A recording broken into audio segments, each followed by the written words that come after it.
Donc je m'appelle Joël Tronecker et donc je suis facteur de vielle à roue.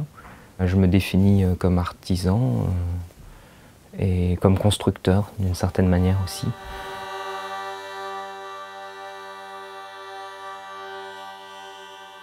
J'aime pas trop le mot luthier parce que ça fait souvent référence à un mythe du luthier de violon, de la perfection absolue, du bois magique et tout ça. Donc il y a quand même dans l'imaginaire collectif une image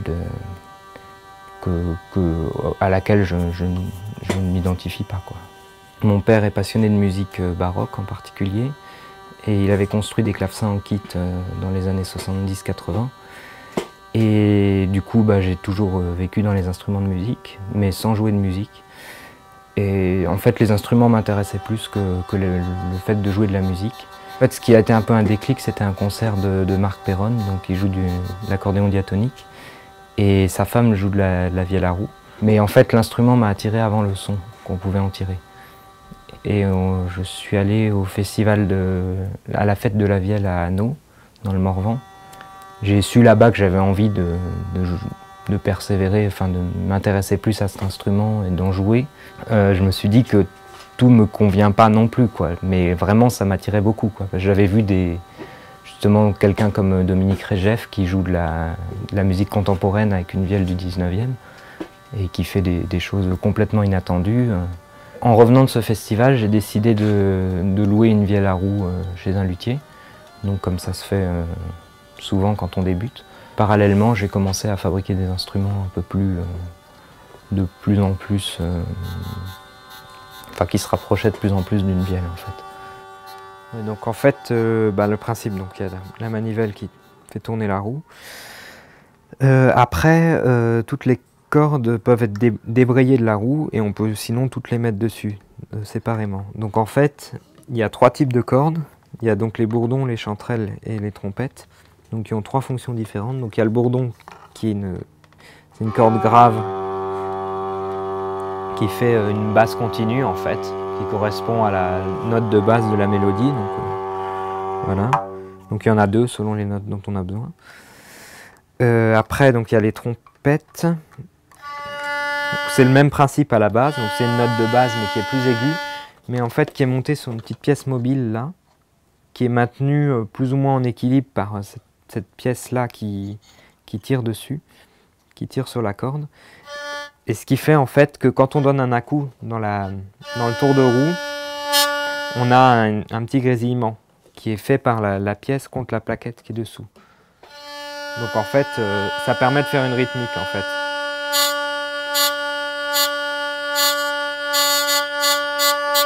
Et en tournant ça, on règle en fait le grain. Si c'est pas du tout tendu, ça marche pas. Et si c'est trop tendu, ça grésille tout le temps, quoi. Donc selon la vitesse du morceau qu'on veut jouer.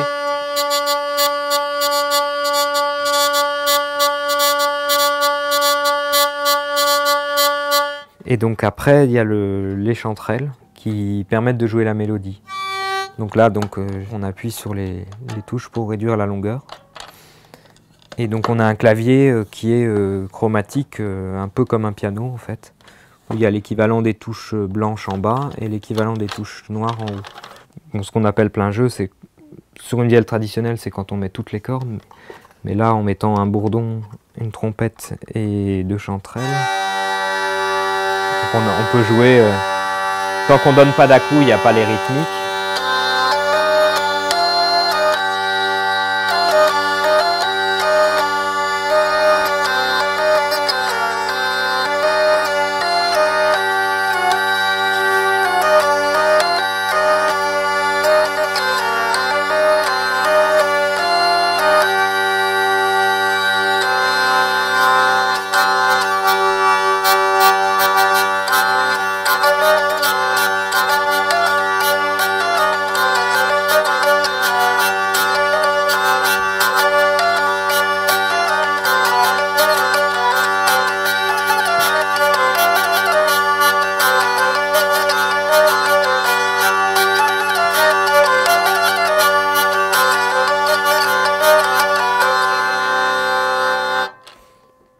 première vraie vielle entre guillemets que j'ai construite, c'est ça. Donc c'est une chiffonnie. Ça fonctionne comme une vielle à roue, c'est le même principe, mais c'est dans une boîte. Donc c'est vraiment la vielle à roue la plus simple qu'on puisse imaginer, quoi. Il y a une petite roue qui est actionnée par une manivelle et qui frotte des cordes. Et après, pour jouer les notes, en fait, on raccourcit la longueur de la corde par les touches. Et donc ça agit comme les doigts d'un violoniste, et là ça agit comme l'archet du violoniste.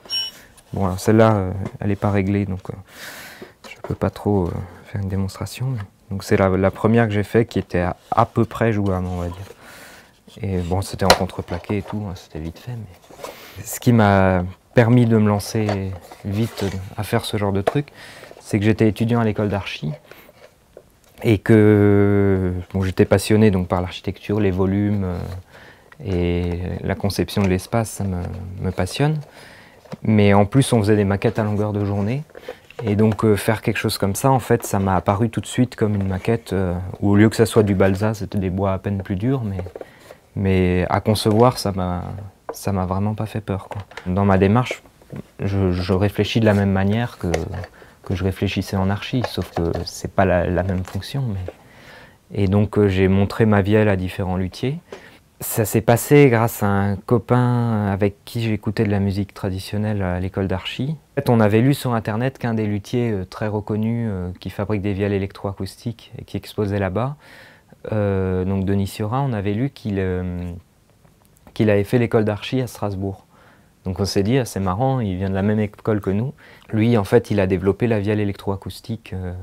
Les musiciens ont eu plus d'exigences vis-à-vis du son de leur instrument et ils étaient en fait en demande d'un instrument électroacoustique qu'on puisse brancher facilement et qui ne pose pas trop de problèmes. Donc j'ai bossé 3 ans chez Denis Ciorat.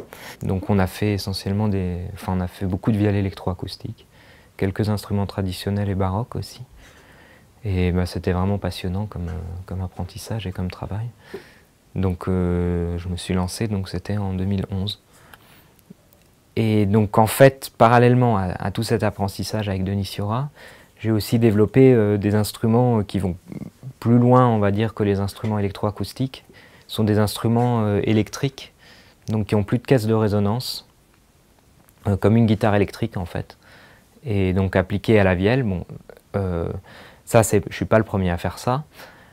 Par contre, là où j'ai vraiment ma spécificité, c'est que c'est des instruments qui, en plus de la possibilité de jouer en électrique, permettent de jouer aussi en acoustique parce qu'il y a en fait une membrane, comme un phonographe, et un cornet dessus, qui permet d'amplifier le son en acoustique. Donc en fait, c'est un peu un instrument électrique qui a la possibilité de jouer acoustique, alors que une vielle électroacoustique, on est plutôt sur le contraire, on va dire. Et donc, quand je me suis installé, j'ai commencé justement par faire des instruments de ce type-là, et donc qui ont une esthétique assez radicale comparée à une vielle classique. Contrairement à ce qu'on peut croire, elle n'est pas en métal, c'est du bois peint en fait. Parce que déjà que c'est déjà pas très léger, donc si en plus c'était en métal, ce serait vraiment trop lourd. Et impossible à travailler parce qu'il faut donner des moyens industriels que je n'ai pas encore. Et donc voilà, c'est l'évolution du prototype que j'ai là, qui était plus petit, plus bricolé avec des pièces de récupération. Et donc maintenant je propose quelque chose qui est vraiment, qui n'est plus un bricolage, quoi. Donc il y a les mêmes types de cordes, mais il y a donc des possibilités, il y a des micros ici, sous chaque chevalet. Et il y a donc des potentiomètres qui permettent de régler le volume de chaque source. Et un petit préampli dedans qui permet de sortir avec un jack comme une guitare électrique ou avec des sorties séparées. Parce que certains musiciens aiment bien pouvoir faire des effets différents selon les voix. Le principe de fonctionnement est vraiment le même. Le clavier est exactement le même qu'une vielle classique, la roue, la manivelle aussi. Et bah, tout ce qui est autour est différent, mais donc c'est conçu pour être joué, que n'importe quel vielleux puisse jouer dessus. Et alors après, le principe acoustique, c'est pour les chanterelles uniquement. Il y a un système, le chevalet qui est là vibre. La vibration est transmise à une membrane ici, qui est en mica, donc qui est un minéral très fin et très sonore, qui était utilisé pour les membranes de phonographe. C'est le même principe qu'un phonographe.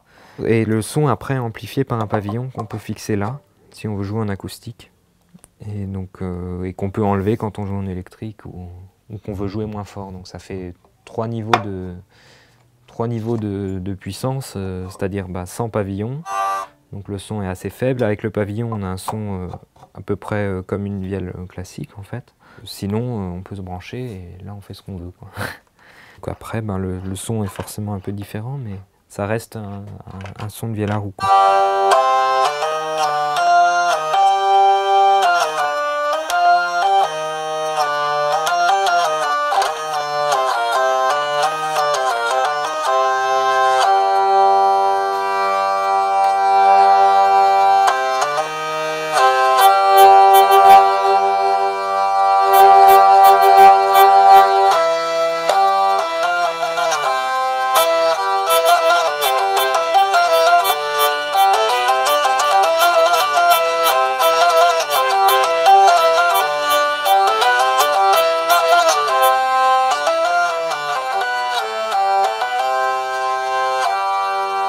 Et donc ma production actuelle, elle est vraiment sur deux axes. D'un côté, ces vielles que j'appelle donc les vielles machines, et de l'autre côté, des vielles électroacoustiques comme ça que j'appelle Calatrava, qui est en référence donc à un architecte contemporain espagnol, qui fait des formes en béton assez organiques et assez répétées souvent.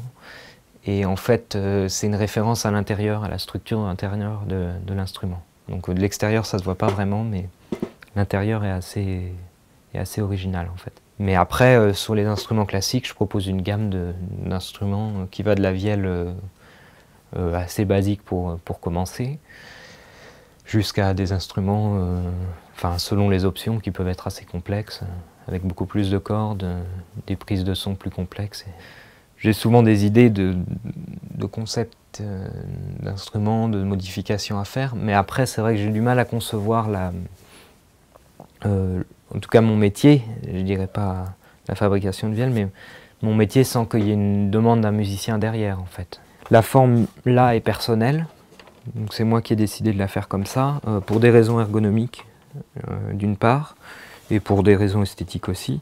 Ma conception de lutherie est finalement assez proche de la vielle traditionnelle, et parce que je tiens à garder le caractère du son de la vielle qui est en fait j'aime bien les instruments qui ont une bonne dynamique en fait de son. Si quelqu'un veut un instrument qui claque très fort, je peux changer les bois ou jouer sur les épaisseurs ou voilà. Et puis le nombre de cordes, tout est à la demande du musicien après. Je fais essentiellement sur commande.